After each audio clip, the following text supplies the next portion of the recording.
Welcome to the Nightly Rant with your hosts, Mike. and Torya. This is the show where we examine society from a sarcastic point of view. If you like insane conversations, this is definitely the show for you. Let's get into today's topic. YPN people, I don't know about you, but I love helping out a friend. That's why I want to shout out my friend Brian Little and his podcast, Your Favorite Blockhead. This is the only show that manages to weave together peanuts and MMA into one heck of an amazing podcast. You can find Your Favorite Blockhead wherever your favorite podcasts reside and at yourfavoriteblockhead.com. Do me a huge favor and listen to Brian's show. You'll be entertained and you'll help out a friend. Now, as I said, let's get into today's topic. You know, I'm so glad that we left behind that last episode. Why are you so glad we left it behind? Because I'm tired of talking about the lunatic left. And I'm talking the far left. I'm tired of talking about those crazies. Okay. But I thought if you talk about the left, at some point you got to talk about the right. Yeah, we're equal opportunity haters. So, you know, the thing that I see is that every single crazy person on the far left, you know how we've talked before about boundaries and how like there's an overlap and that's your common ground, right? Right. That makes sense, right? Your box, my box. If they overlap, maybe they touch and they still have a common ground. Right. What were we saying before I had to chase the cat away? I like completely blanked after chasing the cat away. Oh, yes, and the boundaries and how they overlap. But these crazy people on the left, I don't even have anything in common. I can't understand their thinking. Like, a guy seriously tells me on the left, and I'm going to get to why this relates to the guy on the right. So he tells me on the left that he'd be okay with spending $1 trillion a day. A month. $1 trillion a month in order to close down the entire United States and pay everybody's expenses. Yeah. And that's wacky. I just don't grasp that. But then I have this conversation on a guy in the right's like complaining about, well, if it's the typical farther right kind of response to things. If you don't want to pay taxes, then you don't want to participate in society. So you might as well go out on your own. And I'm like, that's a silly comment. Like, what did we do before income taxes that were in 1917? What did we do before that? So what did we do? Excise taxes. Lo and behold, use taxes. The oldest road in our country was built in like 1650. Where the hell is that? The hell's what? The road built in 1650. Somewhere in the east. I want to go on that road. But can you imagine? That shit's bumpy. But yet we're told, we have to have income tax by the people on the right because we have to have income taxes. We have to pay for these things. It costs Were money. the roads really shitty? Like pre-income taxes? No. Or they were appropriate for the wagons that rode on them? Yeah. Because there was no cars then. Right. It was wagons. Yeah. They were appropriate. They were fine. And that's the point. So I say to the guy, so what did we do before then? And I'm waiting. What I want him to say is, well, we used excise taxes and we used tolls. That's what we did. But he doesn't say that. Instead, he says, well, duh. Google's your friend. And gives me, the different types of taxes in the history of the United States. So I go, thanks for proving my point. Like, before income taxes, we paid with excise taxes and use taxes. And in some cases, when they first taxed, it was X percent of your value of all your property. And that included your wife, children, yourself. Yeah. Everything was valued. I know. That was back when you purchased your wife. I It was understand. crazy. Well, it's insane to me. But that was one way to tax. So there's always been taxes of some sort. And I know, my libertarian friends are going to shoot me in the head, but I believe that there probably is going to need. You can. I was thinking about it the other day. We talked about how we were having a conversation about how the right, not side, but the right company could come along, like Amazon, let's just use them, or UPS. You mean the correct and be company. like the correct company, yes. So UPS or Amazon could come along and be like, I use the roads over here a lot in Orange County, so I'm going to start paying to do the roads. But I'm going to make a deal that I pay for the roads, but then I get to set up tolls and I get to collect the money for it. And so naturally, I'm going to charge enough that over a certain period of time, I will have calculated that I'll make a profit. And I will just negotiate that toll should be there for a certain period of time. And then I leave it alone. I switch into maintenance mode. Oh my God, you can't do that. Oh my God. Why not? Do you know the entire East Coast is toll roads? You Yeah. can't go anywhere on the East Coast without paying tolls. I mean, and if you think about it, that's just a private party's version of a government tax. All right? But it's going to come from a private party, so it's not really a tax. When I used to work at H&R, the trucks would drive from Alberta to Ontario, and then they'd go down. And they would do like Detroit, and then they'd hit like 5 of those little tiny states that I don't know which is which. Yeah. And they would have like $900 in tolls. Yeah. For their trip. But then the ones that would come from Alberta and then go down and come to California might hit 1 toll road. Yeah, it's very, very rare. I think there was 2 all the way. Yeah. So, like, maybe that's part of it. Maybe, but it's just, my point is, my libertarian friends are like, oh, he's advocating for a tax. Come on, whether it comes from the government or it comes from a private party, Amazon's charging me a toll to use their road that you guys would agree is okay. Well, that's a tax still. I'm paying it to Amazon instead of the government. I don't care what you call it. Fee, tax, levy. It's all the same thing. You want to know why libertarians are okay with tolls? Because if they don't want to pay that toll, they won't drive on that particular road. Exactly. Thank you. I wasn't going to go that much in depth, but thank you. So this guy's like, duh. And I'm like, you do realize that I asked the question for a very specific reason. I didn't ask the question because I didn't know literally what did we do before income taxes.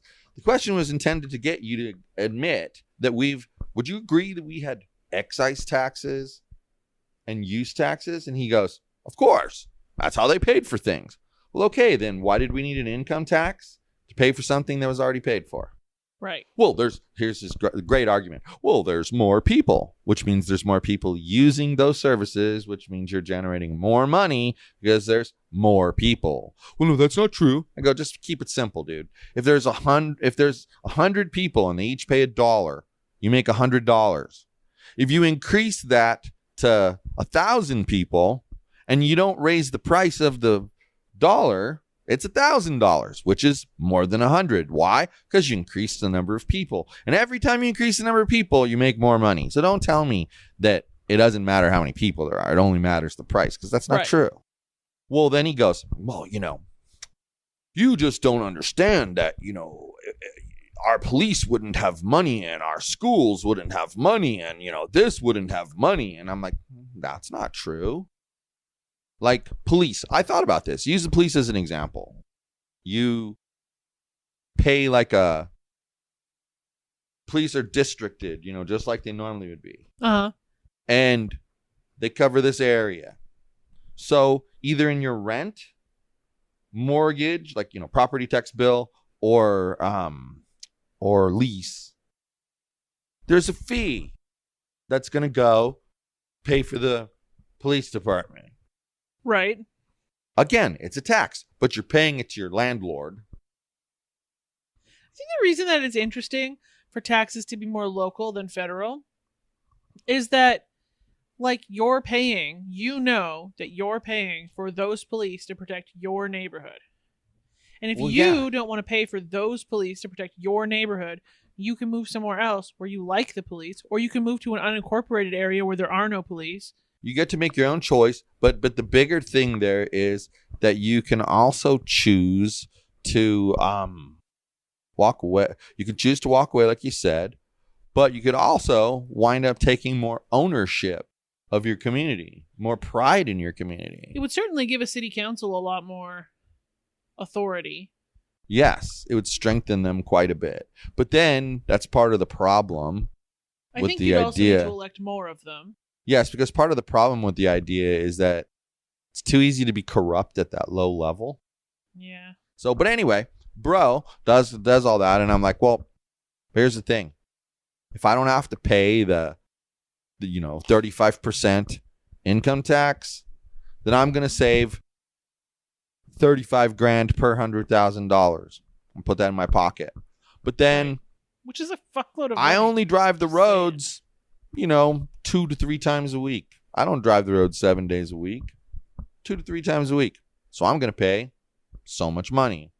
The guy that drives the roads 20 times a week is going to pay more money. Well, and those companies would be like, "Whoa, you want to drive on our road a lot? Here's a monthly pass," and they would charge you even less. Exactly. And it would work itself out. Exactly, and things would get paid for, and the key is the government's making sure that our rights are being met, that nobody's discriminating against us because of any reason. Yeah. For instance, you would be a lot easier to do that because privately companies, they're not going to want, you don't like them, you can find somebody else and use their service. Yeah. What did we do? It's kind of like what we did with Lyft and Uber.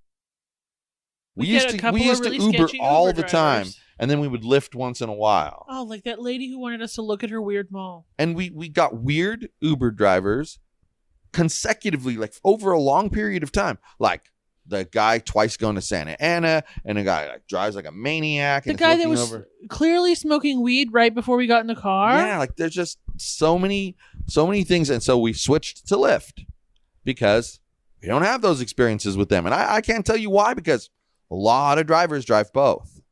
We've had a couple of quote unquote entertaining Lyft experiences, but they've never been horrifying. I've never been asked to look at someone's oddly infected mole. So Ugh. I throw that out there, right? That, we could pay for these things. Well, what about school? I go, well, that's another issue. Like people who don't have children, why are they paying 8% of their income tax to schools? And someone that has 7 kids, why do they only pay 8% to the schools when the person with 1 kid pays 8% to the schools? How is that fair? Right. How's that equitable? It's not. It's wrong. And it borders, in my mind, on socialistic, because you're basically forcing everybody to fund your education. But if you made the education have a certain price tag on it, people are like, oh, well, people can't afford it. Well, yeah, you can afford it because we'll charge you less money, but you won't be paying income taxes. So that's where the money comes from. You're going to have even a person making $25,000 a year is going to have an extra $5,000 to play with. Right. And I think it's brilliant. But he argued with me, and, he turned out to be a decent person. Not one of those crazies that like blocks you instantaneously and all that stuff. But that's the thing that I've noticed, that I wanted to say, that the major difference that I've noticed between the extreme right and the extreme left is that neither one is really willing to listen to what you have to say. Neither one. They give no But fuck. the people on the left love trying to make you look stupid. Oh, you're a tinfoil hat wearing libertarian. Oh, look at you. You wouldn't know this if you. Oh, really? So explain to me how that would happen. Oh, I have no idea. Yeah, that's exactly right. You have no idea. So shut the up. And I like the ones who call you an idiot and they call you stupid, and then they have, I don't have time to explain that to you. Yeah. Or no matter what side of the conversation you're on, they tell you to go research the thing. No, I already researched the thing. These are the conclusions I came to. If you disagree with them, kindly provide me with your research. Give me your reasoning. If you have any, you freaking idiot. Well, and that's the thing that that's a place where I get in trouble in society, because in my brain, you have to have a reason. You cannot tell me that I'm wrong unless you have a reason. Seems Because how reasonable. can you make that judgment? If you can't point out to me what's right, then you can't tell me I'm wrong. That's impossible. It's impossible. It's a gauge, left or right. You have to decide. But here we go, back to the left-right thing. Right back to the damned right. But here's the thing. The right side people, they don't instantaneously block you after they yell and scream at you and call you names. The other people yell and scream at you and call you names, and then they block you. I have to say, the other day I encountered a lot of very right-wing people who were all about the yelling, screaming, and calling names. There was a post that said, I think I mentioned this in the other episode. It was talking about the people, whoever the people are who regulate who can give people a drug. Okay. Have FDA. changed the requirement to get the morning after pill. You know, the 72-hour whoops, I fucked up pill. Mm-hmm. And the people, oh my God. First off, Fox 11, Los Angeles, called it an abortion pill. Can I interject one small thing? Just teeny tiny thing? Sure. Either you're for the pill or you're against the pill. There's no percentage for it or against it. So a lot of conservatives are for the pill because to them, they don't see that as an abortion. Because, a birth control pill in general is Not essentially these ones. a birth control pill essentially is a weaker version of the Plan B pill anyway. I mean, essentially, I'm cutting it to the bare bones, but you get what I'm saying. So they shouldn't be opposed to it. Well, You can't just go, oh, well, this is going a little bit further. Too bad you agreed that it was okay. So shut your mouth. Seriously, 72 hours after the intercourse is how long you have to take this pill. That is not a life. Right. Not a life. We don't disagree on that. 0% a life. We don't disagree on that. Anyway. And there these are people who are religious that agree with us on that. There was these people having an absolute freaking cow. And I don't know if it's because they only read the headline and saw that Fox was calling it an abortion pill, and they were obviously jumping to that third-term abortion horrific conclusion that people are like Probably. 8.5 months pregnant, and they're like, fuck this, I'm out. Let's take a pill. No more baby. That's not what it is. You're probably right about that, though. That's probably what they did. I know, because people They never probably read the article. Yeah, they just read the headline and finished it. And even if they click through to the article, they don't read it. I know. They see abortion pill and they're just like, oh my God, Well, the world is ending. Like I told you, I got asked a question about a public health emergency declaration. And I had already read about it like way back in March. Because remember, he declared a state of emergency, and I was like, oh crap, what does this mean? So I looked it up, and I had read this law. And then I was asked about my thought on that law, and it kind of seemed like that person saw the law differently than what the law was written as. And I remember taking my time and going back to the law and going, well, maybe I'm forgetting what it really says.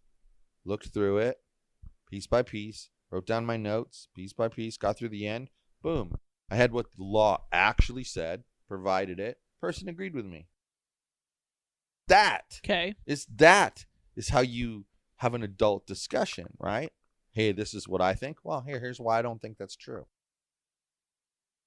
Enough said. No, this is why I don't think that's true, you D-head. I don't understand why we have to get to the personal attacks, or especially over things that are literally just a matter of opinion, like income tax. And I'm telling you, it's not racism. Right.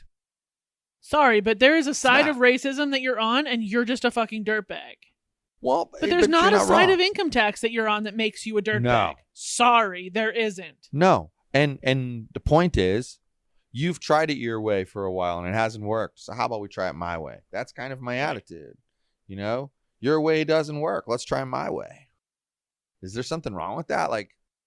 Or does it have to be your way all the time? It has to be my way all of the time. Unseen, that's a problem in any real world situation. I don't care. Relationship, business transaction. It can't be lopsided. There has to be. But I have to have it my way all of the time. That never works in a situation, in a real world situation. It's always a bad thing. You can keep saying it over and over, and I'm just going to keep saying the same thing too. So we might want to just move on. How about that? But then we're doing it your way. No, we're doing it our way. It's sad, though, that we've gotten to that place in society where one side has to argue. One side has to argue and then get insulting. The other side does it a lot too. But the one guy, they block you after they chastise you. I know, it's just so dumb. And the other side doesn't. No, they just keep chastising. And you want to talk about drama princesses, okay? You know how on Facebook, person's going to leave, I'm leaving this group. You guys are a bunch of fascists. I'm getting out of here. I do not like this group. I am leaving this group. Please notice that I'm leaving this group. I am leaving this group. And it's always like a 15-page long message about why they're leaving the group. That is a type of post that is not in our rules of our community group that I'm just going to delete, no questions asked. Yeah. Goodbye. Come on. You don't let the door hit you on the way out. But people do that kind of stuff. Well, on Twitter, what they do, perfect example. Person said something about the income tax thing. I responded by saying, well, what did we do before income taxes? And they literally came back with, you're just a troll trying to stir up trouble. You know what? You're #blocked. And I was like, wow, that's as dramatic, if not more dramatic than the I'm leaving post. They weren't even creative enough to say #by Felicia. No, #blocked. That's hilarious. I've been blocked probably 17 times in the last 6 days. I don't think it's that few. And it's 100. No, it is. That I know of. I'm talking about people I've interacted with. But I wonder sometimes, why the extreme left hits the block button so quickly, but the extreme right, they just think they just don't even bother to listen to what you have to say, so they don't register what you have to say, so they don't get mad at you, so they just keep their mouth shut and move on. It is an interesting difference. But there are psychopaths on both sides that just block you. Oh, yes. There are. But that goes back to our episode about extremes. I don't care what you do to the extreme. It's always bad. If you exercise to the extreme, it's bad. If you eat ice cream to the extreme, it's bad. The only exception to your rule of all extremes are bad is watermelon. Well, no, because watermelon will upset your stomach to the extreme. Everything to the extreme is not good. I've never been able to eat enough watermelon that it wasn't awesome. Well, you're special. So we've learned this, that, extreme left, extreme right, I don't care where you sit on the political spectrum, those things are bad. BAD bad. And while there's slight differences between the two, they're still basically the same thing. And that's the thing. We got to stop with this lesser of two evils crap. Let's have the lesser of 17 evils. So, next episode, we're going to talk about what we think is the right way to handle things. And I'm going to give you a glimpse of one little thing. Let's admit that there are people who like Biden. Right. And let's say that there are people who like Trump. Right. Who knows how big or small those numbers are, who has more, who has less. Not even relevant for this discussion. Then there are those people who are going to vote for Trump because they can't stand Biden. And then there are those people who are going to vote for Biden because they can't stand Trump. Now, in both instances, the people voting for Trump because they can't stand Biden would never have voted for Trump. They hate that they have to vote for Trump, but they will not vote for Biden. So don't vote for those other people that vote for Biden instead of Trump because for the very same reason, they do it. Well, what if those people all voted for the third party choice? Dear Joe Biden supporters, there is an exponentially less rapey Joe you can vote for. Her name is Jo Jorgensen. Much better. 2020 libertarian candidate for president of the United States. She's a she, which is she's a woman. She's very smart. She's a psychologist. She has a PhD. Which is also an A+. Yep. She's very, very smart. She's well-spoken. She doesn't have crazy tinfoil hat-wearing beliefs. She's done national campaign before. In 1996, she was the vice presidential nominee for She Libertarians. just seems like a nice person. And we've met her. She's super nice. Yeah, she was a nice person. So just if everybody give her a look. just want you to know, like the people that go, ha, ha, ha, vote for this person is vote for that person. I would never vote for a Democrat or a Republican. Never. If the ballot, I've been asked this, if the ballot only had all Democrats, what would I do? Write my name in. If the ballot only had all Republicans, what would I do? Write my name in. If it was a mixture of both, what would I do? Can you write my name in? Sure. I think it'd be pretty rad. Sure, why not? It's not like it's going to count anyway. But like, you know, I'm just not doing it. Now, if there's a Republican, a Democrat, and a Green Party, I have to think about that and see what the Green Party person actually stands for. Probably not going to like them, but we'll see. It's not really your jam most of the time. We'll see. So, you know, my point is, you get to decide on your own which direction to go. You know what we've always recommended to people? Go to theisidewith.com, take the full quiz, answer all of the questions. The full quiz. It will tell you who you actually side with at a presidential level, rather than you just deciding based on how you voted the last 37,000 years. And the reason that that's important is, you know, we live in a representative democratic republic. And that means that, you know, we have people who we elect to represent our interests. And I side with matches your ideology with the answers that those candidates actually gave to the same questions you were asked. Right. It matches you up. And you might be 95% with Mr. Whoever. You could be 99% Joe Biden.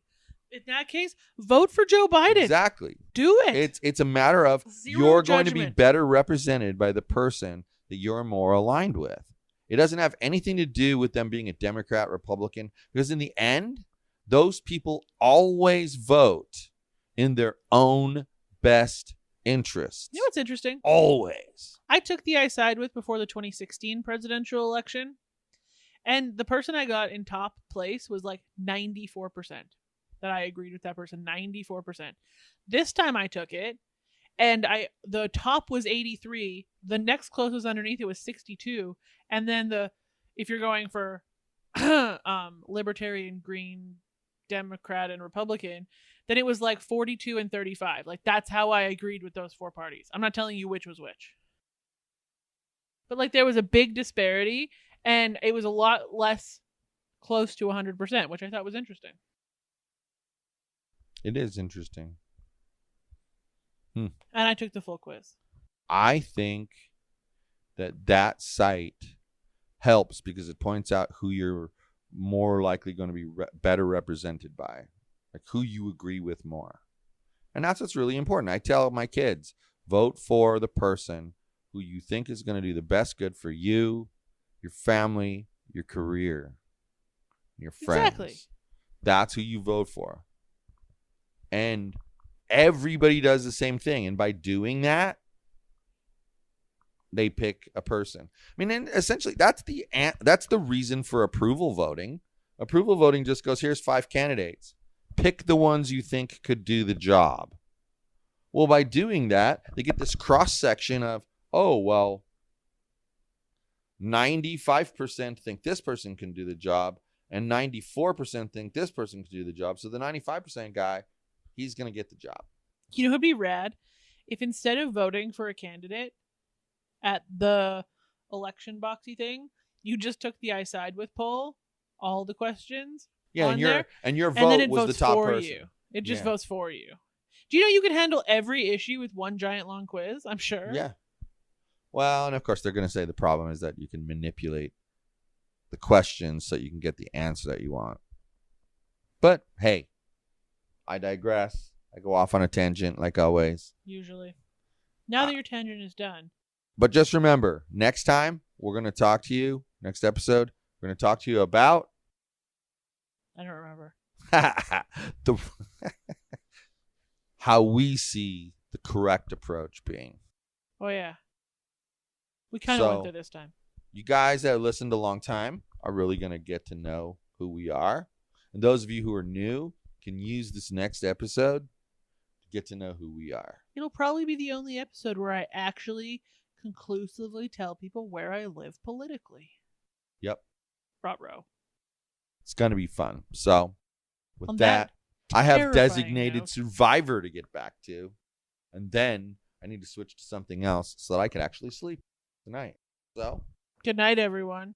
hasta la bye-bye, Bree.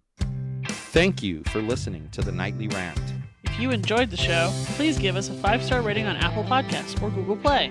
If you didn't enjoy the show, please just ignore that previous request for a rating. This has been a Yogi's Podcast Network production.